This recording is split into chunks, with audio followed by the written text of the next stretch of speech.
उस रात साइरस एक आंधी की तरह आया और अपने रास्ते में आने वाली सभी इंसानी जानों को उड़ा कर ले गया।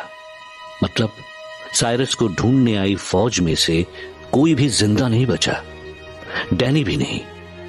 बस रह गया तो रकीब, जो छुप कर ये सारा मौत का तांडव देख रहा था। पर वो भी ये जानता था कि वो सिर्फ इस आंधी को देख ही सकता है। और फिर जैसे ही साइरस और उसकी बीवी उस जंगल से निकले, रकीब बाहर निकल आया। या खुदा, ये क्या हो गया? ये पॉसिबल भी है क्या? मैंने अपनी आंखों से डैनी सर को साइरस खान को गोली चलाते हुए देखा था, पर उसके बाद भी वो जैसे दोबारा जिंदा हो गया। ये कैसे हो सकता है? आखिर ये कैसे हो सकता है?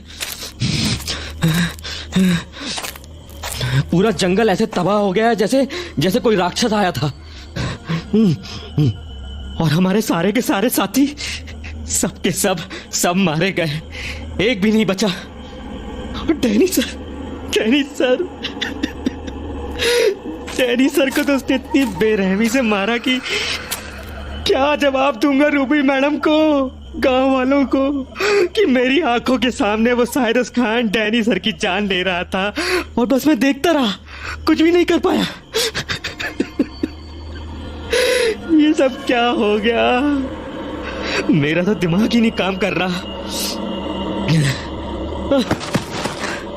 इस जंगल से ज्यादा तो अब मुझे गांव डरा रहा है, क्योंकि वो राक्षस अब उसी की ओर गया है। या खुदा, मुझे रास्ता दिखा, मैं क्या करूं अब?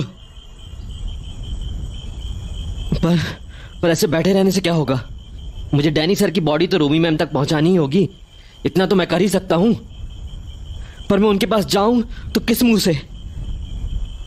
क्या कहूंगा रूबी मैम को कि मैम, उस रात जब मैं साइरस खान को जेल लेकर जा रहा था तो मुझसे किसी ने धोखे से वो टांगा लूटा और साइरस खान को ले गया, और उसके बाद साइरस खान एक राक्षस बनकर आया और डैनी सर को मार डाला उसने। ये सब मेरी वजह से हुआ है, सब मेरी गलती है। अगर उस रात मैंने साइरस खान को जेल पहुंचा दिया होता तो ये सब होता ही नहीं। तो ये सब होता ही नहीं।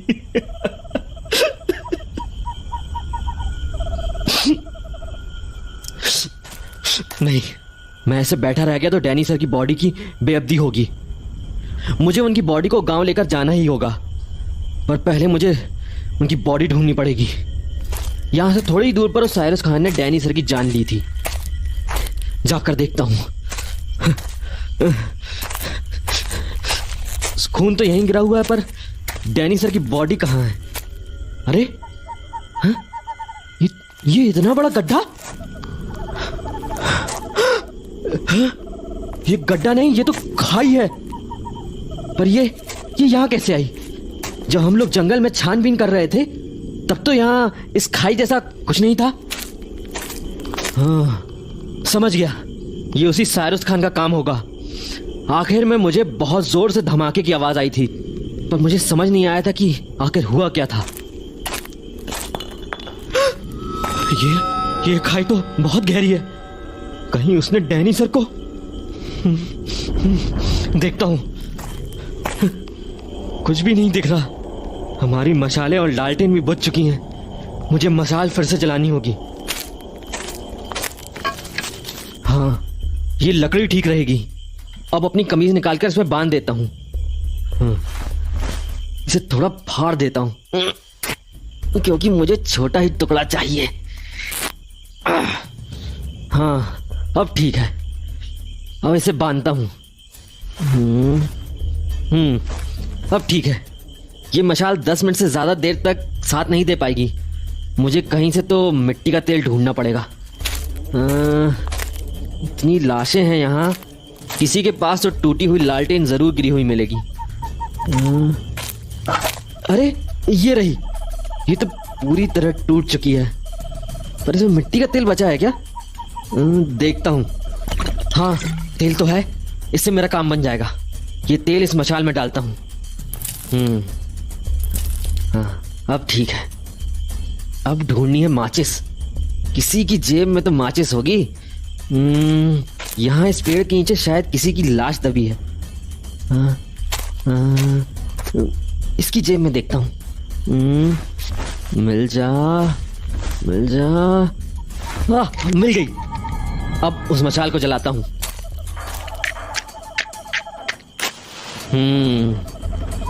अब ठीक है। अब उस खाई में देखता हूँ, अब थोड़ा अच्छे से दिखेगा। देखूं जरा।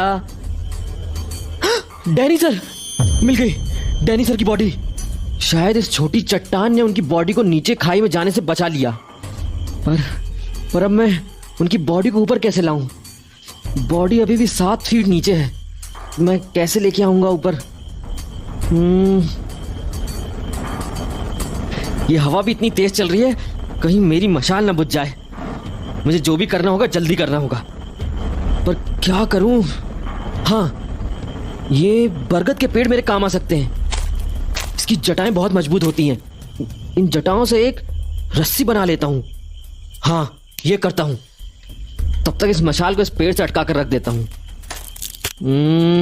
अब कहाँ है मेरी छुरी? हाँ, ये रही। अब इन लटकती हुई जटाओं को एक एक कर कर काटता हूं। ये काटा।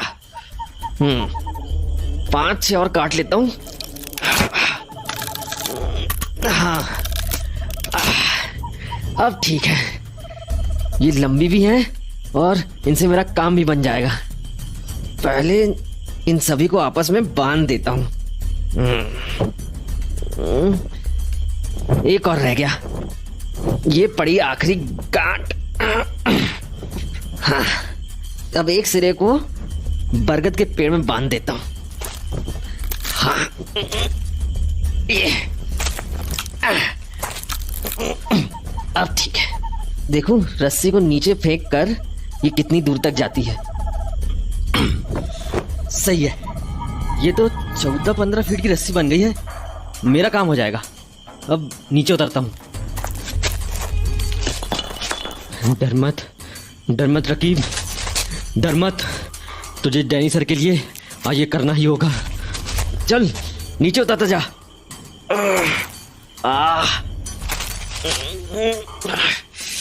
हाँ, बस थोड़ा सा और, 2 कदम और। ये पहुंच गया। डैनी सर, मैं आ गया। मुझे माफ कर देना सर, मैं आपके किसी काम नहीं आ सका। मैं आपको बचा नहीं सका। मैं आपको बचा नहीं सका। मेरी मशाल शुक्र है बुझी नहीं।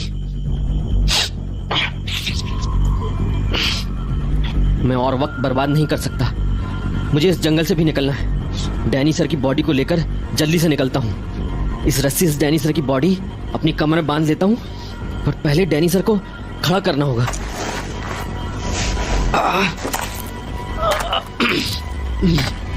अब बांधता हूँ। या खुदा मदद करना। अब ऊपर चढ़ता हूँ।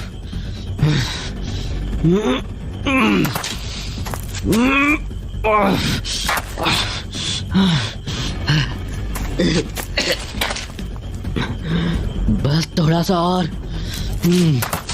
एक और बार ताकत लगानी है, फिर मैं ऊपर आ जाऊंगा। मदद करना खुदा।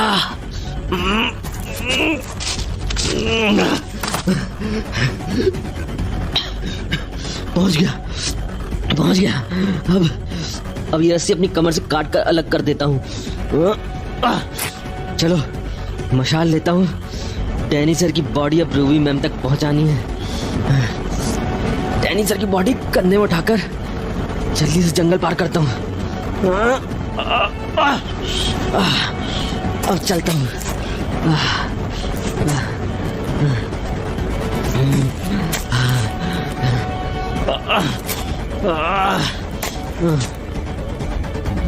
तो इस तरह रकीब डैनी की बॉडी जंगल से बाहर ले आया था, और अब बाकी था तो बस रूबी के घर का दरवाजा खटखटाना।